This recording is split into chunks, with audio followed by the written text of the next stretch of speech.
On this episode of the Foresight Podcast, we're going to chop it up with author and entrepreneur Rebecca Clark. Let's go.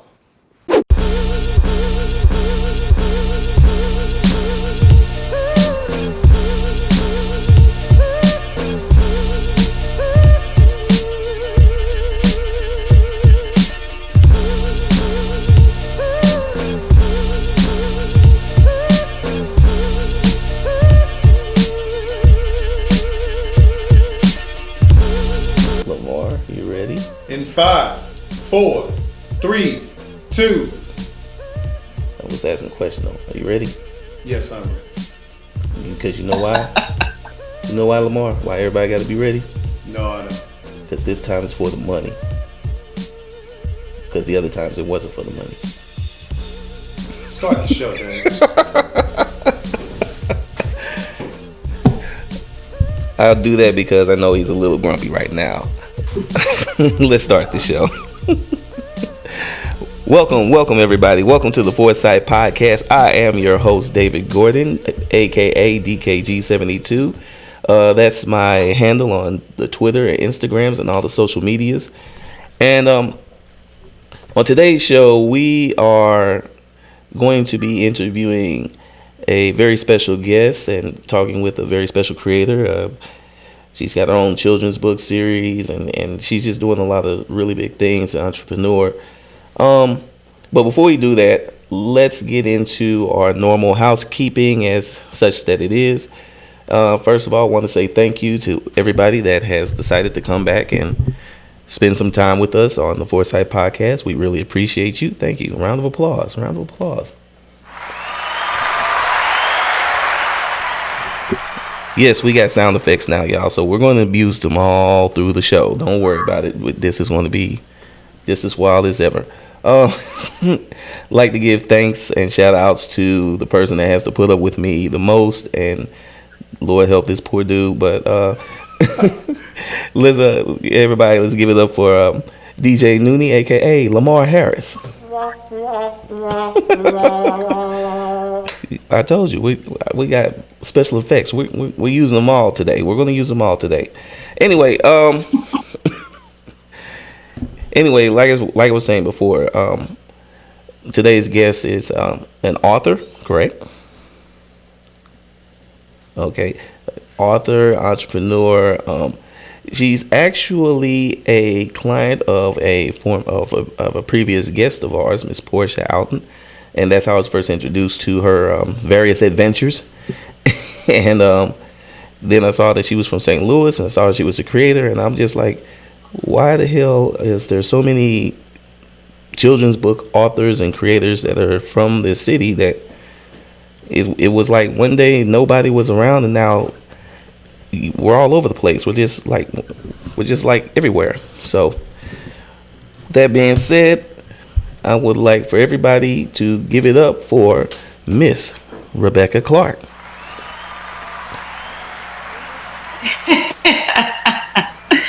Thank you. That was a wonderful introduction. Oh, well, thank you. So, Rebecca, first question is always the same question for everybody. What is your superhero background story? How did you end up at this point? Wow, my superhero background story.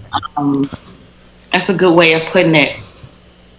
So what led me to writing children's books? What led me to being an author?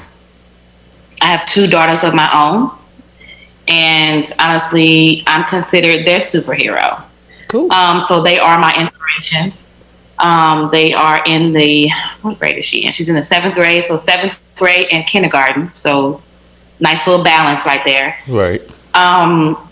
So they are my biggest inspiration. That's what led me here.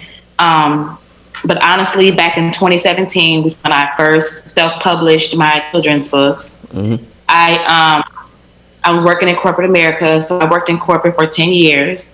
And I was doing everything from, financing, project management, your typical desk job type of work. And so I was on maternity leave with my second child, and I was just in a place where I was kind of like stuck. And I was just like, I know I'm a my background, my master's and my bachelor's degree were creative fields. So I knew that I had it in me. So during that maternity leave time, I was just like, I have to really figure out what's next for me. So I started writing during that time. Mm-hmm. And I said, you know what? If I'm going to do anything, I'm going to go where my passions are at. And my passions are, I love children and I love helping people. I like helping women build and empowering. So I said, that's what I'm going to go after. So the first agenda was to start writing children's books. And that's what led me here today. And in short, of course, it's much bigger and much more, but that's in short. In short, the long story short part. I got you. That sounds great. So you said that you were inspired by your kids, and you were kind of just at that point. What is it about that point where you're just like looking at your life and you're saying to yourself, desk job, stability, all the things that jobs offer, or take a risk, go out into the world and create something and hope that people buy it and I can sustain myself. What is that period in life kind of like? What is that stress level like? Yeah, so it is stressful only because there's a risk involved. Mm-hmm. And the risk is from your comfort level. You're secure 9 to 5. You know what every day looks like. You know what your paycheck looks like. You know what your expectations are like. So it's only stressful when you're trying to balance that comfort zone. Like, okay, do I want to go from comfort zone to stepping out of my comfort zone? That's the stress part of it. But when you know you have like a passion inside of you, you have like a desire to do more. I'm a person where I'm always like I'm very ambitious, and I wanted to push myself. Like when you're working in corporate, I don't know if you've ever worked in corporate before, but it's just you go in day to day and the same stuff, and you greet everybody, you get your work done, and then you go home, and that's that. But like I said, my bachelor's degree is in business technology, so I did a lot of I took business classes, but I also took like Photoshop, and I did websites, and I did like AutoCAD and all kind of creative. I know. And so I did all kind of creative things, right? Mm-hmm. And then so my master's degree was in like communications and PR. So I wasn't utilizing those skills in my corporate environment. So when I was in that space, I was just like, okay, I've given 10 years of my time to this. It's really time for me to try to give either that same amount of time or at least try for something that I truly have a desire for. So I had that need inside of me that I wanted to do it. Okay, yeah, that makes a lot of sense. And yeah, I've worked in corporate America before, and it's pretty much the same old, and until Doug from accounting brings in the donuts from the expensive donut shop, and you're like, this is the most different day ever. So it's like, where does my life come to? Yeah. So you decide that you're going to step out, and you're just like, look, I'm going to be uncomfortable. I'm going to make this move. What was it about children's books that attracted you, or were you naturally just did your stories naturally gravitate that way, or were you like telling different types of stories and then you kind of just landed in that space? What was it? How did you end up making or writing being a children's book author specifically? Yeah, so I'm naturally a writer. Like I have been writing from, I don't know, at least 7 years old, as long as I can remember. Mm-hmm. I would write my mom notes around the house. I would write notes to my teachers. I would write notes to my friends. I just that was my way of expressing myself. Because as a child, I was very shy. So writing was like my outlet. That was the way for me to communicate. So obviously, once I became an adult and I started having my own kids, um, in 2015. So, like I said, I published my first children's book in 2017. Mm-hmm. 2 years before that, I actually started writing a book for women, a novel for women. But like I said, during that space, I just feel like I needed to give up to a passion of mine, which is children. So I said, you know what, I'm gonna write a children's book first. Okay. But in order for me to get to that space, I have a really big imagination. So I spoke about this on my TEDx talk last December. My imagination was like crazy as a child. Like I loved like Jim Carrey and like Carol Burnett, and I don't know, maybe that's just the humorous side of me, but my imagination was like through the roof. And so it only made sense for me if I write a children's book, I help them tap into those imaginations that I once had as a child. So my children's book is called Witty Kids When Imagination Talks to You. Mm-hmm. And that was me. My imagination spoke to me all the time. So that's when my creativity, opened up. So that was kind of easy for me. It was only, I said, you know what, if I'm write anything, I'm gonna go with the children's genre first. That just came easy to me. I just had to dig into my childhood imaginations and. Hey, first off, I know you're from St. Louis just for the fact that you said you were inspired by Carol Burnett. Well, I don't know what it was about the Tim Conway and Harvey Korman sketches that caught all our attentions, but you were not like the first person to say that. Yeah, like she was everything, at least for my childhood. Yeah, she that whole group of comedians, they created so many just hilarious sketches, and like you said, her ability to just become so many different characters, and then you throw in the rest of everybody else that was in that troupe, and it's like, good God Almighty. So first of all, that's just cool. It's just cool that it's a fellow Carol Burnett fan, yay! And then and then in St. Louis, it's like, why do so many black people love Carol Burnett?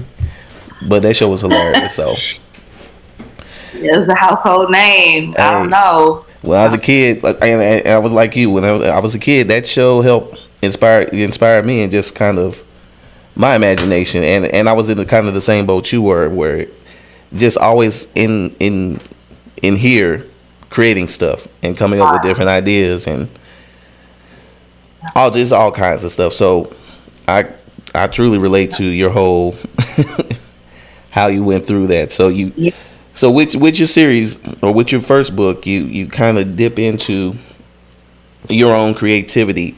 So is that book more of a mirror of your childhood growing up, or is it kind of you pull from your childhood but you pull from other different areas as well? How did you go about writing your book and your first book and then bringing it to the masses?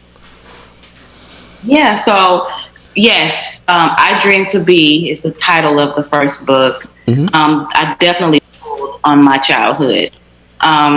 When I was a child, I wanted to be anything you could think of. I also told this story on the TEDx stage. I said, when I was about 7 years old, I used to have like imaginary clients. I collected like McDonald's stack cards. Remember McDonald's Happy Meals used to give us like sports cards, mm-hmm. The player, the team, and all the stats on the back of there. I collected so many of those cards, and like those cards were like my clients, and like we really used to have a lot of conversations, and like I was negotiating.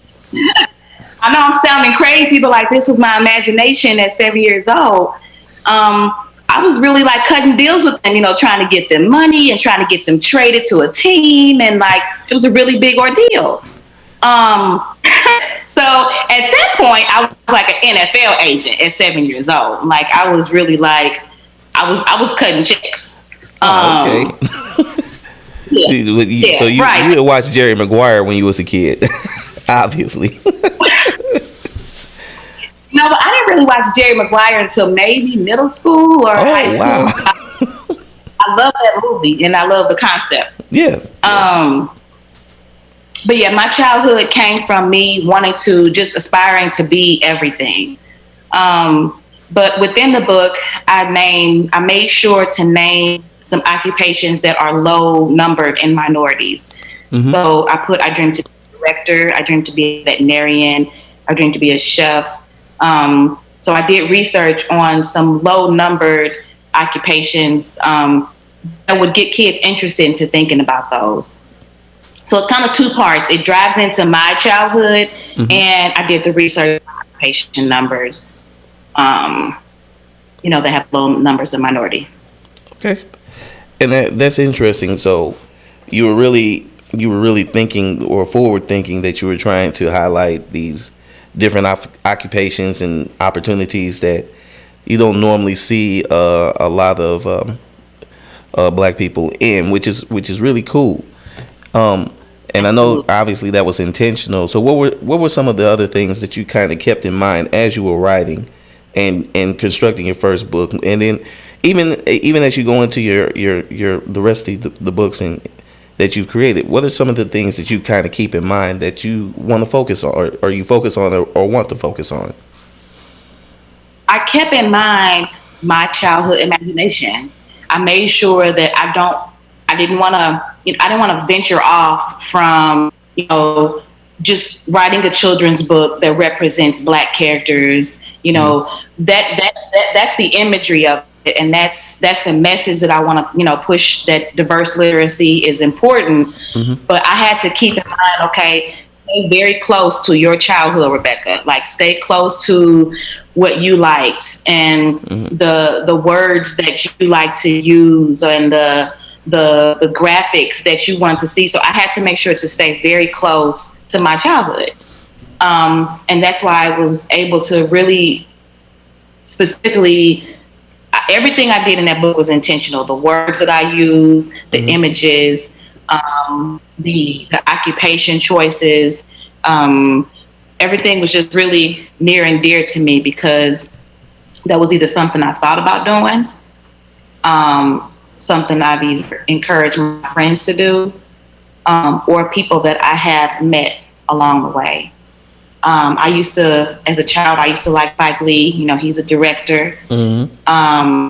But I remember when I was in college, at the time, I really couldn't think of many more directors. Just him and John Singleton was really just like the two that always, came to the top of my mind. I didn't know many more back then. Yeah. No. So I kept my childhood very close to me as I was writing. Yeah, and I think a lot of those decisions are informed by the information that we have, and then we just kind of, and I say we as writers and creators, we kind of just look at the situation and say, well, okay, if I didn't know this, or if I didn't have this information, who else didn't have it? And let me just get it out there, and if they've got the information, fine, but if they don't, then they should be good to go. So I think that's an interesting approach, as far as just making sure everything was so intentional and so focused as a writer. And speaking of being a writer, I know some of the challenges that I face as a writer sometimes. What are some of the things that make you want to just pull your hair out when you're going through your creative process? What are those days like? Because it's not all sun and animated bluebirds. So right. So really, right now, that's where I'm at now. So mm-hmm. I have 2 children's books published, and to be honest with you, those books just came natural because, like I said, I get connected to my childhood, and I'm reminiscing on the things that I used to like. Mm-hmm. But now that I'm shifting my audiences. Mm-hmm. So I have the children's audience, and now I am getting ready to start writing for women and writing, books for a completely different audience now. So I do get stuck now, like, okay, it's different, like you using children's books and, you're using fun words and, you're breaking it down to the smallest level so they can understand it. But now I'm like, okay, It's a little bit different. Yeah. I don't know. I have to start isolating my time to just remember why you're doing something. You have to remember why you're writing, and you have to remember who you're writing to. So if women, or if overall self-help is going to be the category, then I'm going to be falling in self-help and wellness. Overall, I have to keep it at the top of the list, just like I would keep my childhood imaginations closest to me as I'm writing a kid's book. For women, I have to make sure that I keep my reason why. Why am I writing this? What do I want people to get from it? How is this going to help somebody? Is this going to impact, somebody's life? I have to jot those questions down whenever I get stuck in my head. I have to go back. Okay, why am I doing this again? Who's this going to help? And then, sometimes you just gotta walk away. Sometimes you just gotta, put the pen down. And, my creative process, I like listening to music. I go for a walk. I go for a night drive. I love driving at night, just roll the windows down and, just be relaxed. Yeah, I'm a drive thinker as well. So whenever I kind of hit those points, now I do day driving. I don't like being out at night, but it's the same thing. You just drive around and you're just thinking, and you have nowhere to go, and then you look and you're like, oh, I ain't got no more gas. All right, I guess I'll go home now. But during the day, it's a lot of stop and go. You got people in your way during the day. Yeah, sometimes I try to do that more on the weekend. Well, you know what? You're right, because I always take the long way home so I can think things out when I'm really, just still in create mode. So yeah, you're right. Night driving. Didn't know that. Yeah, try it. Try it. Yeah, no. I think I do and didn't even realize it. That's why I take that long way. No, it all makes sense now. All right, so this is what we're going to do, Rebecca.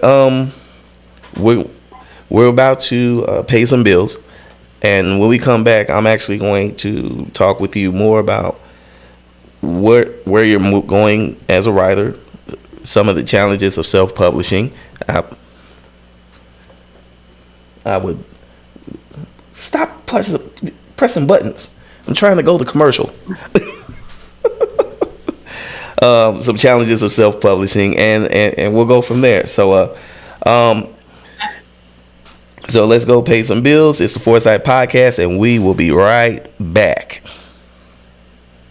Hey, what's up, fam? DKG72 here, and I wanted to talk to you guys about Patreon. If you know, at the end of every video, I always ask you guys to head over to Patreon, pick a tier, and choose, and your monthly donations help us, the studio, create more and more great content for you guys to watch and listen to and read and enjoy. This month, I just added on a new tier, which is our $15 Foresight Gang tier. Gang.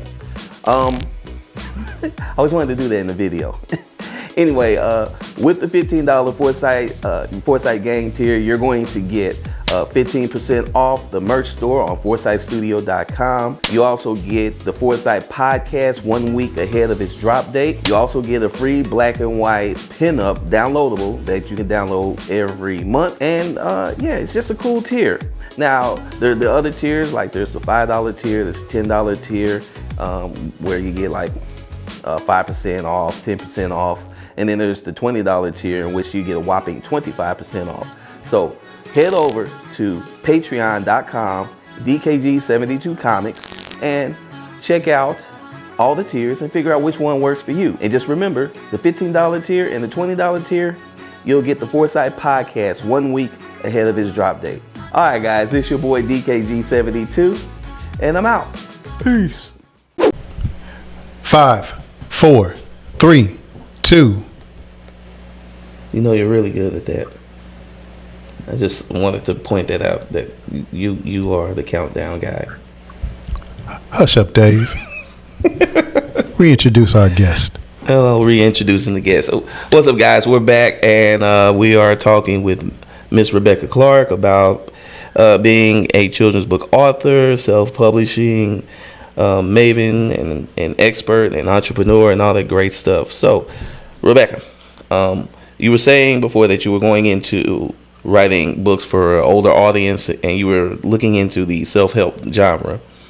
What attracted you to that genre? What made you decide to go that route as opposed to like maybe writing fiction or something else? The fiction that will come. The fiction will come. Oh, okay. But self-help, you know what? I have, I don't know. I have this desire in me to just like help and encourage. I've always been able to connect with people just in general. I'm naturally like a teacher, even I've never worked in education. Mm-hmm. I've coached, I've mentored, and so I've always had that in me, and I really never knew it was it was a gift. I just kind of did it because this came natural. And then, just going through certain things in life and having certain experiences, you're able to give and speak on certain things. What more better way for me to share my gifts than do that with a group of women my age? I'm fairly young still. We're not asking those questions here.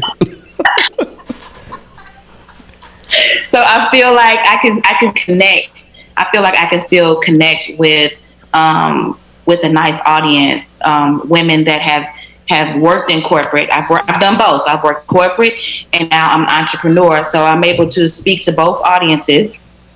So I say, you know what? I want to give my talents and my advice to a wellness lifestyle type of book, because I can contribute.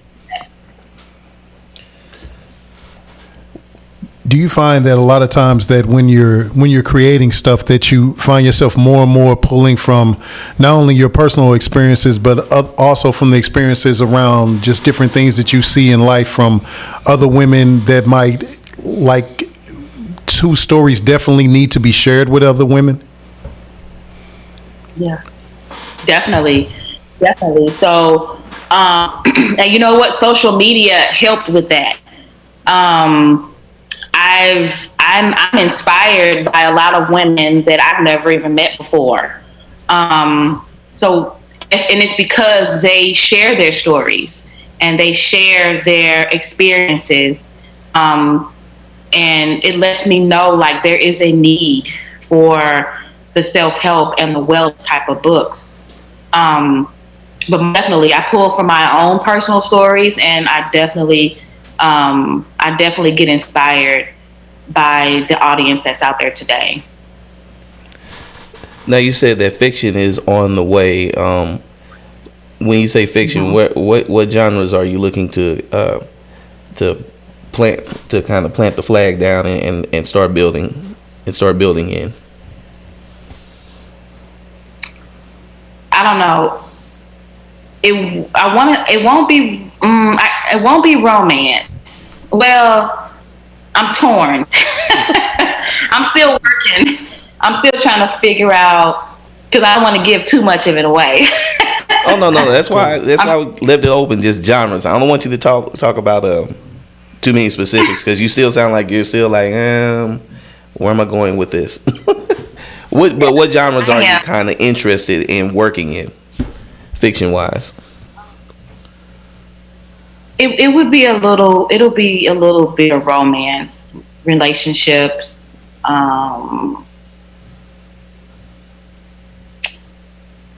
not so much drama. I'm not really big into the drama books, but more relationships and lifestyle and relationship romance. Yeah. Oh, that sounds cool. That sounds really cool. And go ahead. Oh, when you're creating these books, do you find yourself like even in your writing, do you find yourself like using a lot of imagery, like that paints like various pictures? Like I used to be a E. Lynn Harris fan, like, and was a fan of his writing because he just had like great imagery, just in general, of just could paint a picture just out of this world. Do you find yourself like just creating a world that, because since you like enjoy like those television shows like Carol Burnett and a lot of the fiction, do you find yourself just pulling a lot of that imagery energy into your writing style? Yes. Imagery is very important in my writing because I like to be very intentional. So in order for me to be intentional, I have to be pulling from a certain place. I have to be thinking of a certain situation, a certain scenario, a certain memory. I have to be pulling from all those different places. And then my writing style is very intentional. So I'm going to make sure to map out that storyline as much as possible. I like to be very vivid and very, that's why it was so easy for me to write the children's book, because I do like to be very specific and very, you could read the book with your eyes closed and still kind of have an idea of what the picture might look like. So that's at least that's my idea of when I start writing books for a different audience. That's the idea, that I'm going to have that same writing style for those type of books. Awesome. Yeah, that's one of the coolest things about writing. I think is when you really kind of get into the weeds. You really can. You can stimulate somebody's imagination, and then of course people have a very preconceived notion of what a character looks like, acts like, and all of those things. Yeah, like I was a really big movie person, like Stephen King. Also, I'm big on poetry, like I like Shakespeare. I don't know, like a lot of the inspiration that I pull from, they are imagery style artists. They are artists that, will lay the story out to the T with their words. And I don't know, like I'm excited. Like I've been in the children's book, genre for the past 3 years, but 2021 is going to be a different writing style for me. Yeah, working in the comics industry, it's fun. It's funny because sometimes we have a stripped down story style, structure style, which is more like movie scripts, but you're just giving instructions to the artist, and then you look at Warren Ellis's Watchmen script, and you're like, it's one panel, it's a whole page, and it's like, what are you talking about, dude? I think they're just different writers have different ways of approaching things, and the more vivid you are, and the more you can kind of draw somebody into the worlds that you're creating. I think that's one of the best things about being a writer, and it's, about being a creator in general. Self-publishing. Yeah. Notice how everybody in the room kind of like, so. I know what I dealt with, but it's always hard to translate when people are saying this you did this on your own. This is so great. Why can't everybody else do it? And you're thinking to yourself, oh, there's a good reason why. What was your adventure in self-publishing like? Because everybody's different. So what was your adventure like? Man, first of all, I am. It's real. Oh, it's you real. know what? I'm happy that I did it because, you have the owner. It's the ownership piece of it, right? I'm happy that I did it. But when you self-publish books, your own books, you work for that's your job. That is your, people push, you're working for yourself. Oh, you're your own boss. Okay. Like it's not all what you think that is, because you are pushing your own product, and you're not just, you are registering your business. You are legally making sure that you have the LLC and your ISBN numbers, and you're registered in a system. So when they put in your information, it all comes up. Mm-hmm. You are holding all of your documentation, from beginning to, and it's never ending. So you own all of this stuff. So that's just the first part, just registering. You have to register your entire creative work. You have to copyright. You have to, so just the registering piece of it is a lot. And then you have to monitor that. And then, the legal part of it, you might have to get a small business attorney, and then you want to make sure that your copyrights belong to you and that nobody else is trying to plagiarize. You literally monitor your own process. So once you get through that piece of it, and you actually are ready to produce your product, and you have the words, you created the words, so then you have to work with your editor, then you have to work with your illustrator, then you have to work with your printing company who's going to put the whole book together. That's you. Yep. I mean, unless you go out and hire somebody to do all that, which would be crazy, because if that's the case, then you might as well could have signed, a publishing deal. Publishing company. So then you have the piece where you're trying to put the book together. You have to go through all the edits to make sure that that's exactly what you want and nothing's cut off, and the bleeds and the book options. Like, you learn so much about the book industry, and it gets overwhelming. So then you got your finished product. You're happy that this book looks the way that you want it to look. So then you start going through the pricing, and if you want to order in bulk, or you have options of Amazon and all these other distribution companies that you can go with. You have to set all that up. And you have to do all. And if you've ever dealt with KDP Direct, you already know that can be an adventure in and of itself. I swear by them, but that is the issue. You look up and be like, "Oh, I'm going to launch my book on October 1st," and you dealing with, Katie, you dealing with them for 3 weeks, and October 1st they came and went because you can upload the book the right way.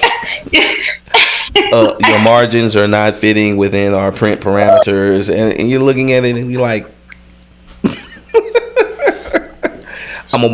I swear I had an email. I typed the email. I had an email, and you know how you type something and then like about 5 minutes in, something says you don't just stop because you're gonna catch a case. I literally had the email. I was like, look, I'm gonna walk over to Amazon headquarters. I'll choke out Jeff. I don't put this book up. So violent, Dave. So violent.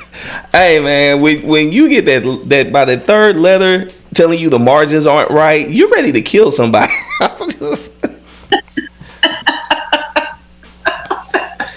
Yeah, it's a big deal. That's why you see her reaction. She had the letter too. I'm going to come up there. I'm gonna choke one of y'all if you don't put this book up. It's a big deal. It is. It's a big deal. Once they get it right, and that's just with Amazon. Yeah. I did my submission with Barnes and Noble. My illustrator had to help me with Apple ebooks, whatever the Apple book thing is called. All that had to be. I need help with that one. Yeah. But still, you have to monitor the whole entire process. And then from there, you have to figure out: are you going to have books on demand? Like, do you want to keep a few so that you always have books on you? So like you are your own store. Yeah. The one thing I will say, and this is why I like print on demand so much as opposed to traditional print, is and this is from my own experience. We're having worked for a publisher. Warehousing books is a pain in the butt, and print on demand makes life so much easier. Yeah, it's so much easier. So, but when you were first considering, because I know I did a lot of research before I went through and published my book, and when you were first considering your publishing options, was signing or submitting to some of the bigger publishers even on the table, or did you know off rip that you were going to go the self-publish route? To be honest with you, self-publishing was always my option, because I knew why I started. So just having my own business and having that own ownership was big for me, because I'll speak for me, but I didn't come from a generation where wealth was passed down to me or anything of ownership was passed down to me. So I said, you know what, I got 2 girls and I'm gonna give it my try to pass something down to them. And to be honest with you, I'm a visionary. So when I created Witty Kids, I said, I know for a fact that this is going to be bigger than Disney and it's going to be bigger than Nickelodeon. So I'm going to do this myself. I'm going to put the legwork in myself before anybody can else try to claim it and say that they've had their part in it first.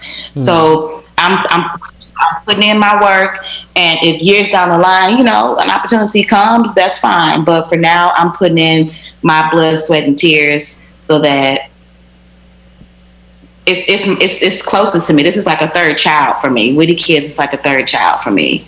So I knew off at the beginning that I just wanted this to be self-published. And then you never know, like, who's really watching you, like, that's up and coming and that's young, that's being inspired by your business savvy. So so shout out to you for that, even like taking the chance and even stepping out on faith and even doing it. Thank you.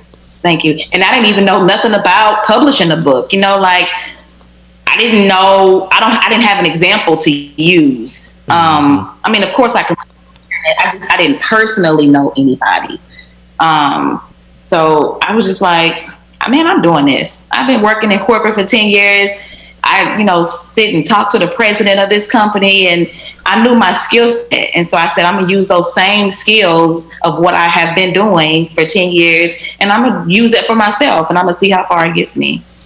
That's wild, because that's very similar to the conversation I had with myself before I decided to self-publish. It's weird because it's like you do this real hard assessment of yourself, and then you're like, okay, well, I understand publishing now because I worked in comics and we went through this, and I've made my mistakes, so I can use that knowledge. I know comics like the back of my hand. I know how to use Photoshop. I know how to use Illustrator. I might as well just do it all and put it out. And it seems that was obviously that was the case with you as well. Do you think people even understand? Because I think people sometimes on the outside looking in, I'm just talking about the people that are just like looking at what you're doing, and who would probably never do this because they that's and it's a choice.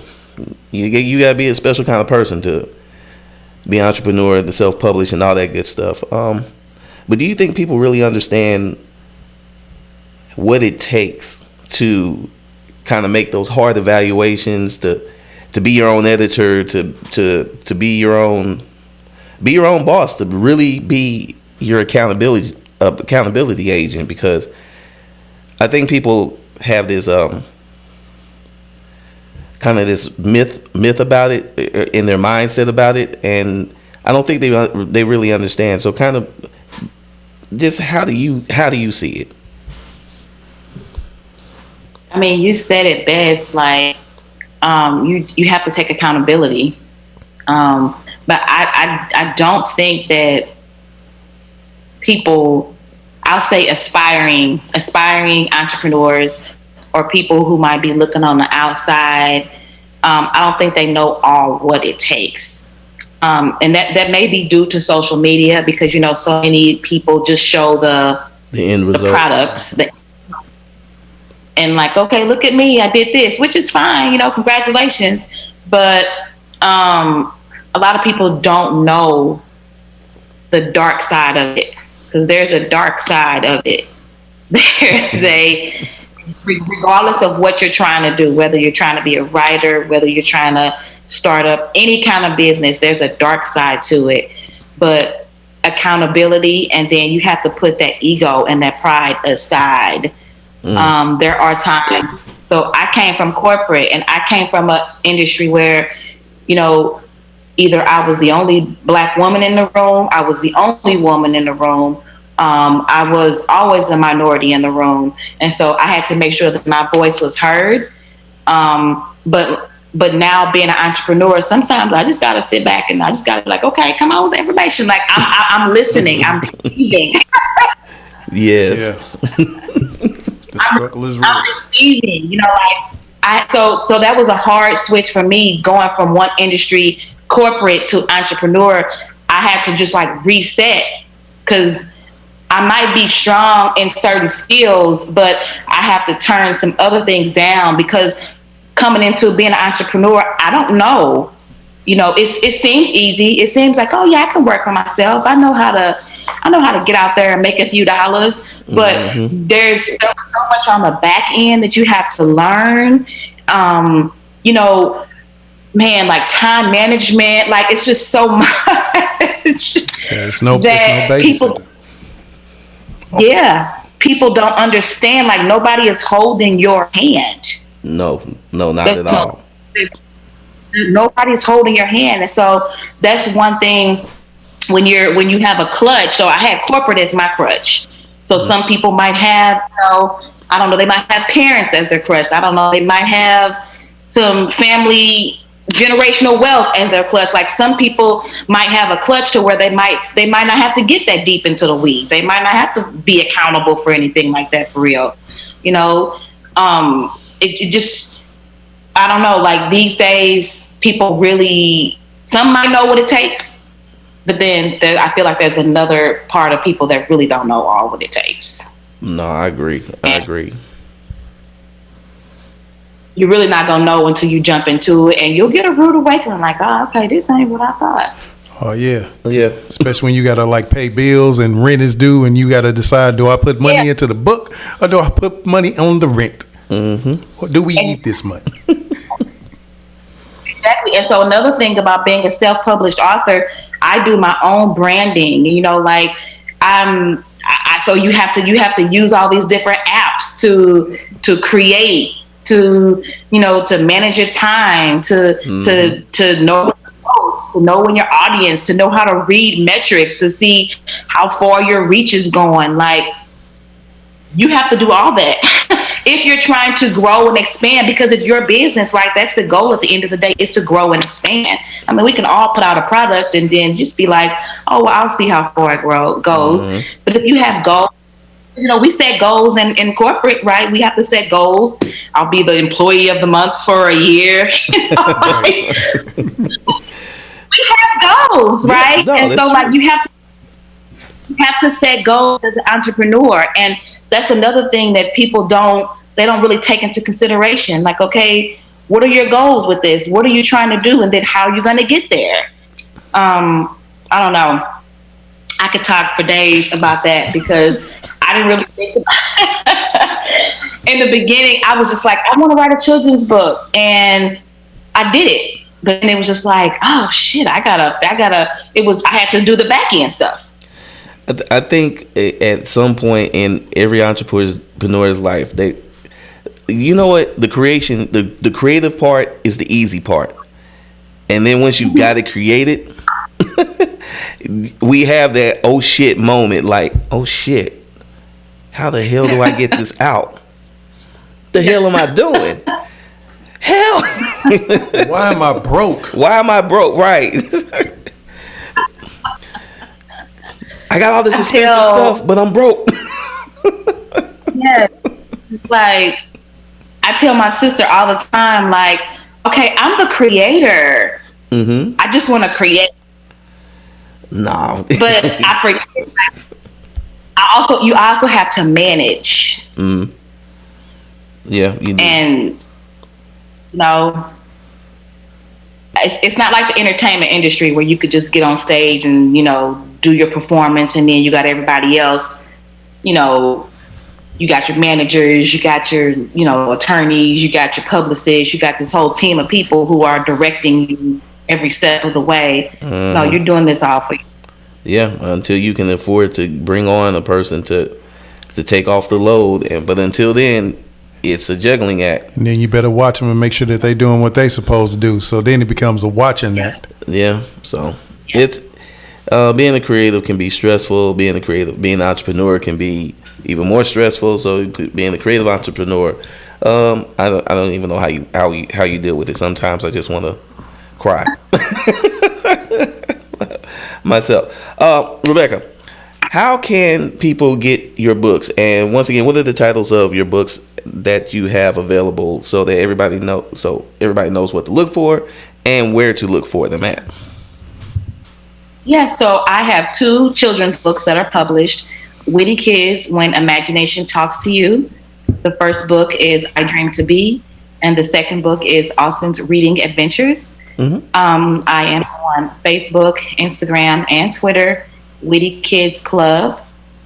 And my website is www.wittykidsclub.com. Cool. I'm always on my social media. I respond.